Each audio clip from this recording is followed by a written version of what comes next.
pa ito ng basic natin. So, mayroon na tayong idea sa pag-patay ng sunog. No? Pangalawa, dapat matutunan natin yung mechanism, paano yung pwede. Ito yung iniingatan yung mechanism kasi pag nasira na ito, useless yung pag-rescue natin.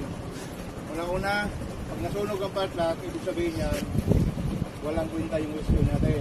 Pangalawa, yung sarili natin, huwag masyadong magmayabang pagdating sa mga rescue ha. Baka tayo unang-una, mapilayan, ugatan, at pinakahuli dyan, baka tayo magpahamak. Kawawa yung natin pamilya. Bago tayo pumasok sa area, kung may sunog, una muna is spatter, clearing. Spatter muna, pansin nyo, pag ako nag-operate ng part lock, pag may sunog, pinapauna ko, sino lagi ko pinapauna? Roving. Roving. Kasi pinapatingnan ko yung area kung saan tayo dapat pupwesto yung part lock. Hindi yung may nasunog, ipapasok mo yung part lock, hindi. Bakit ka mo?